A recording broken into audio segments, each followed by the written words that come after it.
ମୁଁ କରିଛି ବୋଲି କିଛି କହୁନି, ତୁମେ ବି ମୋ ସହିତ ଲାଗିଯାଅ, ସମସ୍ତେ ଲାଗିଲେ ଯାଇକି ହବ, ଜଣେ ଖାଲି କହିପାରିଲେ ହବନି। ସୁର ଭାଇ ପ୍ରତିବର୍ଷ ଏଇଭଳି କାର୍ଯ୍ୟକ୍ରମ କରନ୍ତି, ପଖାଳ ଦିବସ ପାଳନ କରନ୍ତି। ଓଡ଼ିଆ ସଂସ୍କୃତିରେ ପଖାଳର କ'ଣ ଭୂମିକା ତାକୁ ବୁଝେଇ କହିବାର ଆବଶ୍ୟକତା ନାହିଁ। ଆଜି ପୁଣି 48 ବର୍ଷ ଧରି ମୋତେ କହୁଥିଲେ 48 ବର୍ଷ ଧରି ଏ କାର୍ଯ୍ୟକ୍ରମ କରୁଛନ୍ତି। ତେଣୁ ମୁଁ ଆଜି ବେଶୀ ଲମ୍ବାକୁ ଯାଉନାହିଁ। 50 ବର୍ଷ ପୂର୍ତ୍ତି ଆକୁ ଆମେ ଭଲ ଭାବରେ ପୁଣି କେମିତି କରିବା, ଈଶ୍ୱର ମୋତେ ବି ବୟସ ଦିଅନ୍ତୁ ଆଉ ତାଙ୍କୁ ବି ଶକ୍ତି ଦିଅନ୍ତୁ ଯେ ଆମେ এই ପଖାଳ ଦିବସର 50 ବର୍ଷ ବା ଗୋଲ୍ଡେନ୍ ଜୁବଲିକୁ ଭଲ ଭାବରେ ପାଳନ କରିବା। ଏବଂ ଇଏ ଗୋଟିଏ କାଡବୁରି ଚକୋଲେଟ୍ର ବିଜ୍ଞାପନ ଗୋଟେ ଅଛି, ମିଠା ଖାନେ के लिए ବାହାନା चाहिए।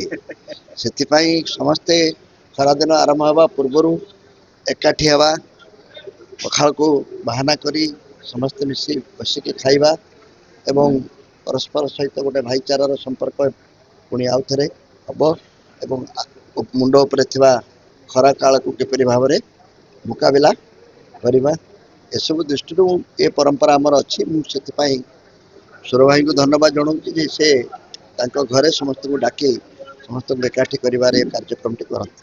ସାର୍ ଆଉ ଗୋଟେ ଜିନିଷ ଦେଖିବା, ଏବେକାର ଯୁବପିଢ଼ି ପଖାଳକୁ ଏତେ ଭଲ ପାଉନାହାନ୍ତି, କିନ୍ତୁ ଆପଣଙ୍କ ବେଳେ ଆଉ 20 ବର୍ଷ ତଳକୁ ଫେରିଯିବା, ସେତେବେଳେ ଆମେ ଯେତେବେଳେ ସ୍କୁଲକୁ ଯାଉଥିଲେ ଆପଣମାନେ ପଖାଳ ଖାଇଦେଇକି ଯାଉଥିଲେ। ଯୁବପିଢ଼ିଙ୍କୁ ଦୋଷ ଦେଇ ଲାଭ ନାହିଁ। ଆମର ଯୋଉ ତୁମେ ତ ନିଜେ ଯୁବକ, ତୁମେ ନିଜେ କୁହ, ମୁଁ ଯୁବପିଢ଼ିଙ୍କୁ ଆଦୌ ଦୋଷ ଦିଏ। ଯୁବପିଢ଼ିଙ୍କୁ ଯଦି ମୁଁ କହିବି ଧୋତି ପିନ୍ଧିକି ଚାଲ, ଯୁବପିଢ଼ିଙ୍କୁ ମୁଁ ଯଦି କହିବି ବର୍ତ୍ତମାନ ତୁମେ ମୋବାଇଲ ବ୍ୟବହାର କର ନାହିଁ, ତାହେଲେ ସେ ମୋତେ ରଖିବେ ନା, ମୋତେ ରଣ୍ଡା କରିଦେବେ। ନିଜ ପିଲାମାନେ ମଧ୍ୟ ବର୍ତ୍ତମାନ ମୁଁ ତୁମକୁ ବାପା ଡାକିବାକୁ ପ୍ରସ୍ତୁତ ନୁହେଁ ଯଦି ମୋତେ ତୁମେ ମୋବାଇଲ ଦେବ ନାହିଁ, ଯଦି ତୁମେ ମୋତେ ହାଫ୍ ପ୍ୟାଣ୍ଟ ପିନ୍ଧିକି ଟି ସାର୍ଟ ପିନ୍ଧିକି ଚାଲିବାକୁ ଦେବ ନାହିଁ। ପୋଷାକ, ଖାଦ୍ୟ, ଇଏ ସବୁ ବିଭିନ୍ନ ସମୟରେ ପରିବର୍ତ୍ତନ ଘଟେ। ଆମ ଜେଜେମାନେ ଯାହା କରୁଥିଲେ ଆମେ କ'ଣ ତାହା କରୁଛେ?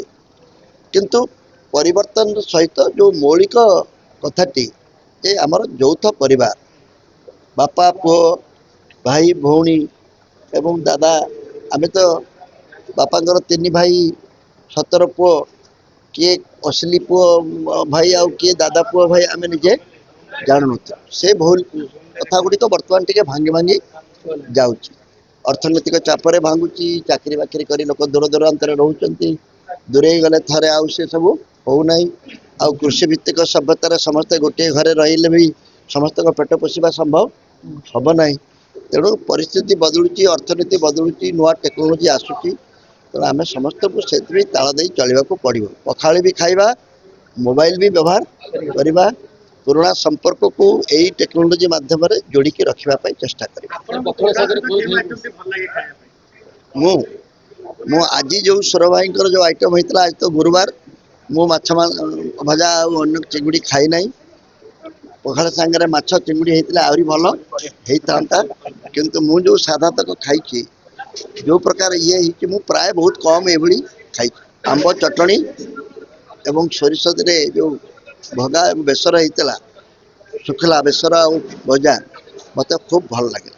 ପଖାଳ ସାଙ୍ଗରେ ଶୁଖୁଆ କେବେ ଖାଆନ୍ତି କି ନାହିଁ? ମୁଁ ଶୁଖୁଆ ଯଦି ବେସର ହେଇଥିବ ତାହେଲେ ଯାଇକି ମଜା।